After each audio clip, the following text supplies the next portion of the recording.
សូមជម្រាបសួរបងប្អូនទាំងគ្នាជួបគ្នានៅវីដេអូមួយដែលនៅក្នុងវីដេអូនេះគឺខ្ញុំនឹងបង្ហាញតាក់ទងកម្មវិធីមួយដែលវា free ហើយវាល្អតាក់ទងនឹង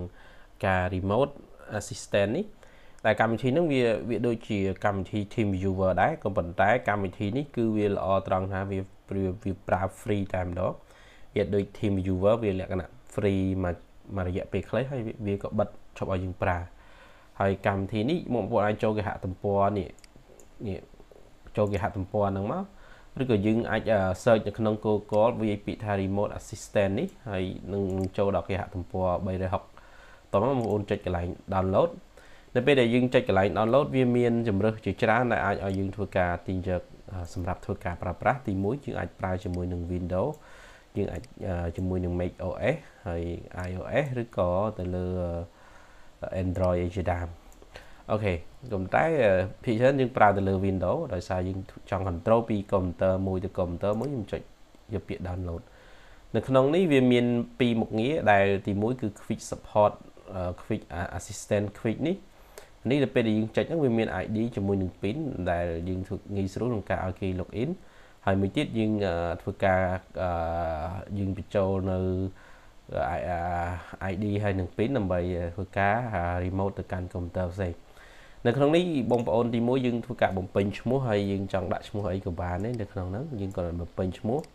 មាន first name last name ហើយជាមួយនឹង email របស់យើងហើយយើង select ជាប្រភេទរបស់យើង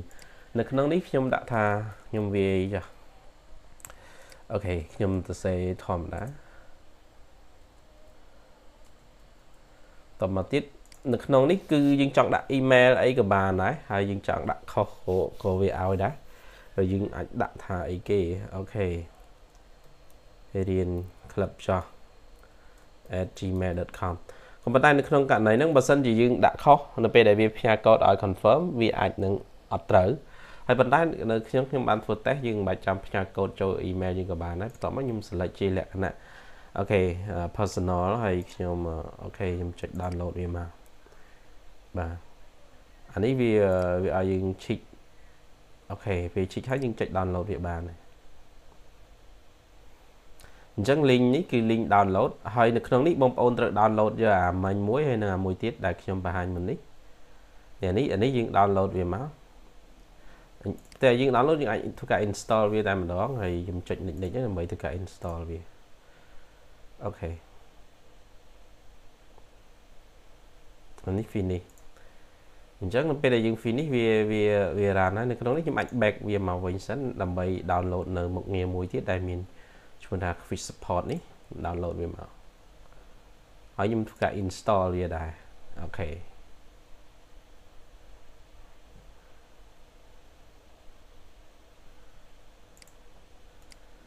អញ្ចឹងអានេះពេលយើងនេះមកវាពេលយើងតម្លើងវា load មកខាងលើនេះលើ desktop របស់យើងនេះតមកទៀតនៅកន្លែងនេះគឺវាងាយស្រួលហើយអានេះគឺ pin ហើយជាមួយនឹង ID របស់យើងហើយនៅក្នុងនេះបងប្អូនអាចបញ្ចូលនៅ option មួយចំនួនមាន option ជាច្រើនអញ្ចឹងមកយើងអាចអូខេវាអាចជា connect ជាអីចឹងហើយអានេះគឺយើងអាច meeting ឬក៏យើង join ទៅក្រុមណាមួយយើងអាច meeting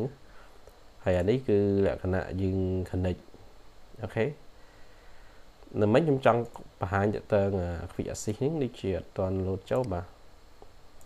ខ្ញុំបានតម្លើងវាដែរ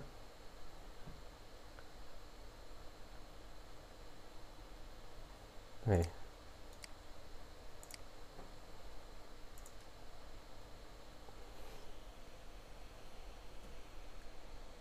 បាទនៅក្នុងចំណុចនេះគឺខ្ញុំបញ្ចប់ប៉ុណ្ណឹងហើយខ្ញុំគិតថាវាអត់មានអីពិបាកទេគ្រាន់តែបងប្អូនគ្រាន់តែយើងធ្វើការភ្ជាប់ connect ទៅកាន់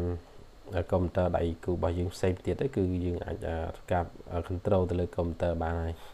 ចំណានេះគឺដោយសារតែខ្ញុំ search វាសិនហើយអានេះវាអត់ឃើញ load មកហើយជាខ្ញុំធ្លាប់ទៅឡើងម្ដងឬក៏នេះខ្ញុំ search បង្ហាញបងប្អូនអូខេ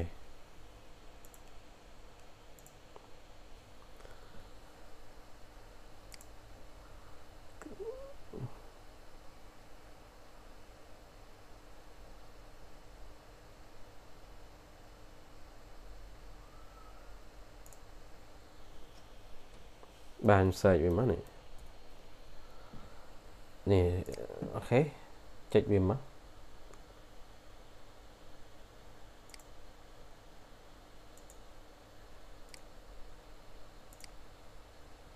បាទនេះបើវាអត់ load មកយើងប្រើ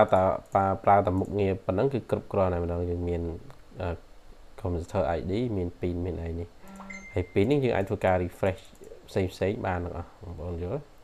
ហើយនេះតាក់ទង chip របស់យើងអាចចង់បិទបើកអីដើម្បីកុំឲ្យគេចូលអូខេ